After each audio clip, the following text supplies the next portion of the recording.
আসসালামু আলাইকুম, সবাইকে জানাচ্ছি ঈদ মোবারক। আজ আমি আপনাদের জন্য আরেকটি কেকের ডিজাইন নিয়ে এসেছি। তো আজ আমি এখানে একটা বার্থডে কেক বানাচ্ছি। একটা বাবুর 1 বছর হয়েছে তার কেক। তো যে কেকটা অর্ডার করেছে সে আমার সাথে সোশ্যাল মিডিয়াতে অনেক দিন যাবৎ অ্যাড আছে। তো আমি কেকের পোস্ট করি, স্টোরি দেই, উনি সব দেখে। তো হঠাৎ করে একদিন আমাকে লিখে বলে যে আমার মেয়ের বার্থডে, ওর 1 বছর হবে। তো যেহেতু 1 বছর হয়েছে স্পেশাল, তো আমি বার্থডেটা স্পেশালভাবে করতে চাই আর তোমার কেক দিয়ে করতে চাই। বাট সমস্যা হলো আপুটা আমার থেকে অনেক দূরে থাকে, প্রায় 1-1.5 ঘন্টা বা 2 ঘন্টার মতো দূর। তো আমি বলেছি আচ্ছা আমি বানাবো, তো কিভাবে, কেন ইউজুয়ালি সবাই আমার থেকে কেক নিয়ে যায়, আমি কাউকে হোম ডেলিভারি দিই না। তো বলেছে সমস্যা নেই, আমার হাজব্যান্ড এসে নিয়ে যাবে। তো আমি বলেছি আচ্ছা। তো আপুটা একটা পিকচার দিয়েছে কেকের যে এরকম হতে হবে, তারপর তোমার মন মতো তুমি করো। তো আমি বলেছি আচ্ছা ঠিক আছে। কেকটা ছিল বেবি গার্লের জন্য, তো তার জন্য আমি পিঙ্ক চুজ করেছি। আপুটাও যে পিকচার দিয়েছে সেখানেও পিঙ্ক ছিল। তো কেকটা আমি আমার একদম 100% বেস্ট দিয়েছি, যেহেতু এত দূর থেকে আসতেছে আর তারা সবসময় আমার কেক অলওয়েজ দেখে থাকে।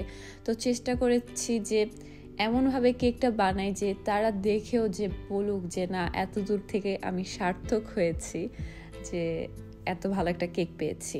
তো আমি আমার বেস্টটা দিয়েছি। যে কিছু আমরা মন থেকে চাই, যেটা আমরা পেতে চাই বা সেটা নিতে চাই, সেটা যতই দূর হোক বা যতই এক্সপেন্সিভ হোক বা যত কষ্ট হোক, সেটা আমরা নিয়ে থাকি। কেন আমরা সেই জিনিসটা নিয়ে অ্যাপ্রিসিয়েটেড করি। তো এই আপুটা যে আমার থেকে অর্ডার দিয়েছে, যখনই অর্ডার করেছে আমার কাছে অনেক ভালো লেগেছে যে এত কষ্ট করে এত দূর থেকে আমার থেকে কেক নিতে আসবে। তো আমি শক ছিলাম আর খুশিও ছিলাম, আর ভালো লাগছে যে আমি ভালো কাজ করি দেখে এত দূর থেকে মানুষ আমার কাছে আসতে চায়, আমার কেক নিতে চায়।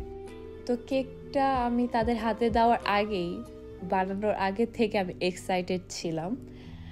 কিন্তু কিছু মানুষ আছে যে জিনিসের মূল্য বুঝে না বা অ্যাপ্রিসিয়েটেড করে না। সো আমি তাদের থেকে কখনোই প্রেফার করি না যে অর্ডার নিতে। আমি চাইও না, মন থেকেও চাই না যে তারা আমার থেকে অর্ডার নিক। কেন কিছু মানুষ আছে যে তাদের জন্য আপনি অল্প করবেন, তারা আপনাকে অনেক মূল্য দিবে, অনেক অ্যাপ্রিসিয়েট করবে। তখন কি যত কষ্ট হয়েছে, যা হয়েছে সব ভুলে যাবেন। যেমন এই কেকটা আমি সিক ছিলাম, আমার জ্বর ছিল, রোজা ছিলাম, তো তারপরও আমি মন থেকে করেছি। যখন আপুটা রিভিউ দিয়েছে আমার এতটা ভালো লেগেছে যে আমার সব কষ্ট সব দূর হয়ে গিয়েছে।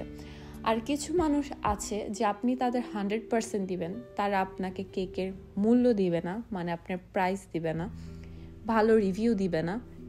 ভালো রিভিউ কি, তারা মেনশনই করবে না, তো কারোর কাছে বলবেও না। তো আই থিঙ্ক ওইসব মানুষদের থেকে দূরে থাকা ভালো, আর তাদের থেকে অর্ডার না নেওয়াই ভালো। ওই অর্ডারের টাকা আমাদের দরকার নাই, আমি এটা মনে করি। আর টাকা কি, যদি টাকা নাই দেয় তাহলে আর কি বলার আছে। সো যাই হোক, বাদ দেই, এই ব্যাপারে অন্য আরেক ভিডিওতে বলবো। তো এই তো আমার কেকটা হয়ে গিয়েছে। এখন ভাইয়া পিক করতে আসছে, উনি কেকটা দেখে টোটালি শকড, সাথে সাথে আপুকে পাঠিয়ে বলে দেখো। তো আপু আমাকে লিখেছে যে অনেক সুন্দর হয়েছে, আর তার হাজব্যান্ড নাকি ভাইয়া এটা বলেছে যে এই কেকের জন্য আমি 3 ঘন্টা ড্রাইভ করতেও রাজি ছিলাম। ভালো রিভিউ পেতে কার না ভালো লাগে। সো যত কষ্ট আছে সব মুছে যায়। তো আজকের জন্য এটুকুই। ভালো লাগলে অবশ্যই কমেন্ট বক্সে জানাবেন, শেয়ার করবেন আর আমার পেজটি ফলো করবেন। সবাইকে আবারও ঈদ মোবারক। আল্লাহ হাফেজ।